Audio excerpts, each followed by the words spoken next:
Welcome to Primalia, where we delve into the fascinating journey of ancient life on Earth. When did men start using tools? When paleontologists study hominid tool use, they consider various objects as tools based on their evidence of modification or use for specific purposes. Here's a breakdown of what is typically considered a tool in this context. An obvious place to start in our definition are stone tools. Stone flakes are sharp fragments struck off a larger core, used for cutting, scraping, or piercing. Cores are the remaining pieces of stone after flakes have been removed, sometimes used as tools themselves. Hammerstones are what the name implies. These are stones used to strike other stones to produce flakes, also used for crushing or grinding. Bifaces are stone tools worked on both sides to create a symmetrical edge, such as hand axes and cleavers. Finally, microliths are small, finely worked stone tools, often used as parts of composite tools like spear points or arrowheads. Now, once you have a stone tool, it is likely you can hunt. If you hunt, you may be lucky enough to get a kill. From the resulting dead animal, you can now fashion bone tools.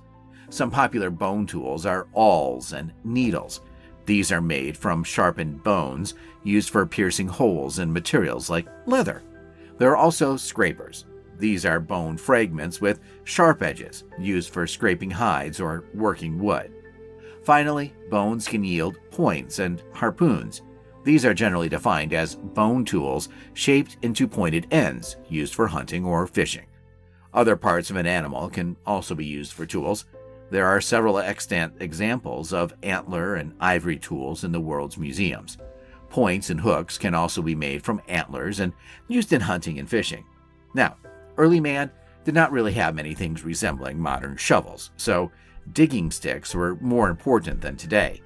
Digging sticks could be antlers, sometimes hardened by fire, and shaped antlers, as well as those carved for this special purpose. Wooden tools can come in many varieties as well, but because of organic decay, we don't have as many examples of these. For wood to be preserved over thousands or millions of years, it generally needs to be in an environment that inhibits decay. Such environments include waterlogged sites, anaerobic conditions, which is the absence of oxygen, very dry, arid areas, or locations with extreme cold, such as permafrost. Archaeological sites where wooden tools might have been used or stored may not have been the right conditions for preservation, leading to a bias in the type of materials recovered. Stone, bone, and metal tools are much more likely to survive and be discovered. Wooden spears and digging sticks are similar to the varieties made from other materials.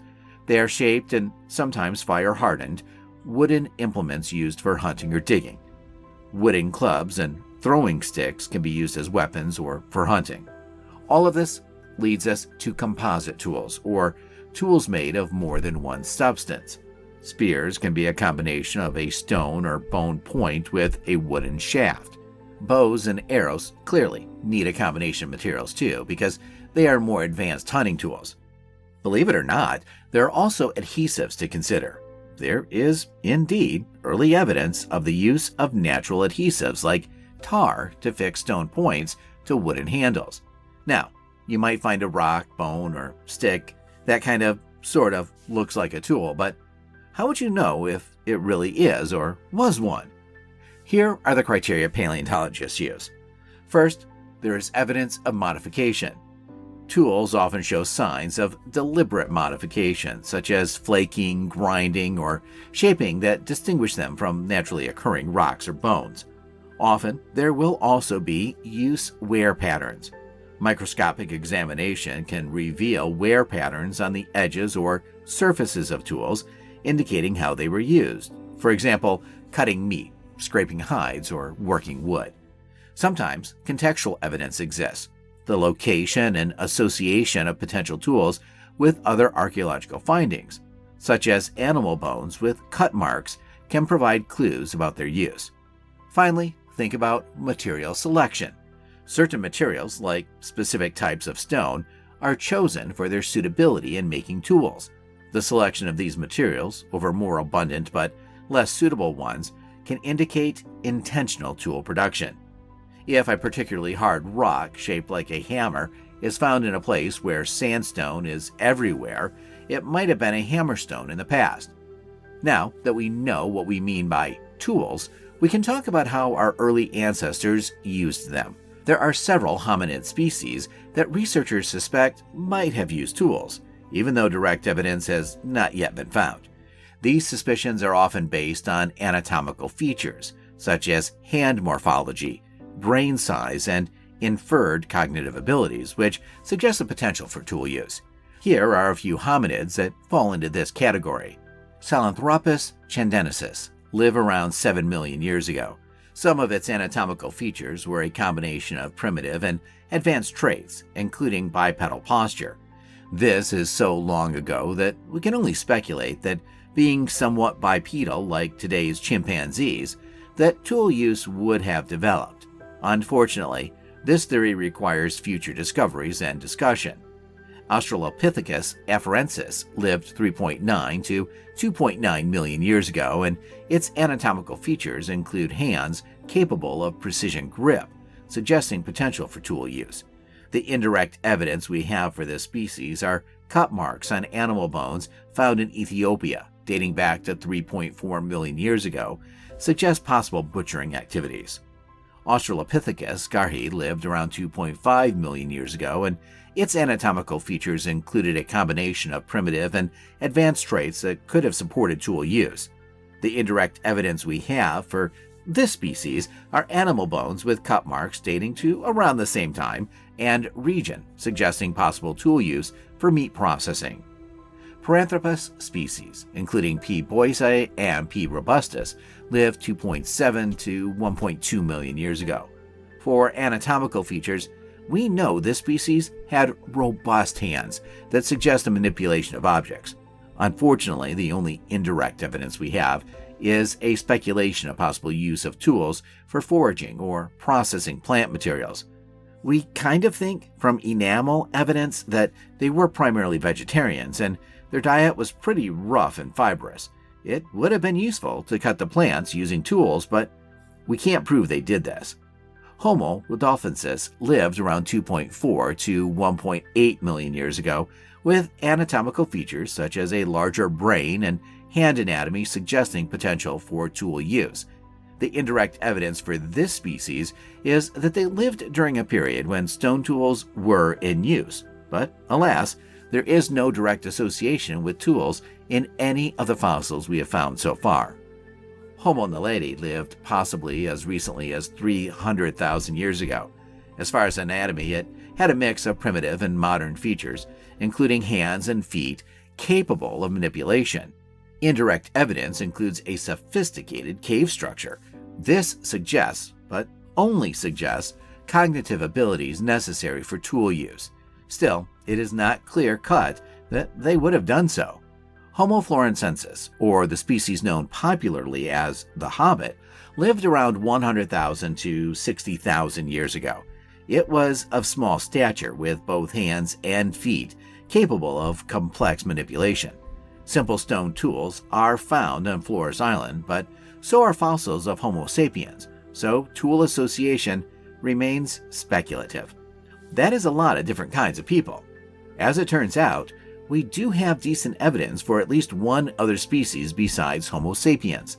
The first human beings known to use tools with a fair amount of certainty were Homo habilis, a species that lived approximately 2.4 to 1.5 million years ago. Some evidence for this comes from both fossil records and archaeological findings. Here's how we know. First, there are the Oldowan tools, part of the earliest known tool culture, perpetuated by Homo habilis, dating back to around 2.6 million years ago. These tools include simple implements like flakes, cores, and hammerstones used for tasks such as cutting meat, scraping hides, and breaking bones to access marrow. Second, there are the actual archaeological sites where these tools were found. Sites like Oldavi Gorge in Tanzania, where the first Homo habilis fossils were discovered by Mary and Louise Leakey in the 1960s, contain numerous Oldowan tools alongside fossilized animal bones with cut marks. Other significant sites include Kubifora in Kenya and Hadar in Ethiopia. Finally, there is fossil evidence of individual persons. Homo habilis fossils, such as the famous handyman specimen, exhibit anatomical features like large brain sizes and hand bones adapted for gripping and manipulating objects. This may seem similar to other indirect evidence, but taken with the other evidence, we can be fairly certain that Homo habilis used tools on a regular basis. The tools are dated using radiometric dating methods, such as potassium-argon dating, have been used to date the volcanic layers above and below the archaeological sites, providing a time frame for when these tools were used. Analysis of animal bones found at these sites often shows cut marks made by stone tools, indicating that these early humans were using tools to process meat. Wear patterns on the tools themselves, examined under microscopes, show evidence of use in activities like butchering animals and processing plant materials.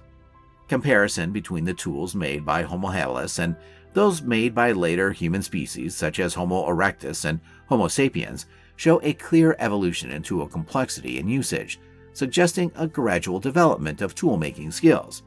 While the Oldowan is the earliest known stone tool culture, there are other ones of note. The Acheulean culture was characterized by more advanced bifacial tools like hand axes and cleavers, dating from about 1.76 million to 100,000 years ago. The Mousterian culture was associated with Neanderthals, featuring a variety of flake tools made using the level-out technique, dating from about 160,000 to 40,000 years ago. That brings us to more recent times, during the Upper Paleolithic. Associated with modern Homo sapiens, there's a wide range of highly developed tool types, including blades, microliths, and composite tools, dating from about 50,000 to 10,000 years ago. The development and use of tools are considered key factors in hominid evolution, reflecting cognitive advances, increased dexterity, and social behaviors.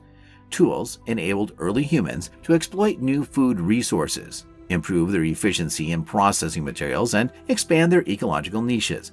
Overall, the study of tools provides crucial insights into the technological, cognitive, and social evolution of our early ancestors. Thank you for joining us on this journey into the past to explore the origins of tool use among our ancient ancestors. If you enjoyed this video, please give it a thumbs up and subscribe to Primalia for more fascinating insights into the world of ancient life. Don't forget to hit the notification bell so you never miss an update. Have any thoughts or questions? Leave them in the comments below. We'd love to hear from you. Until next time, keep exploring and stay curious.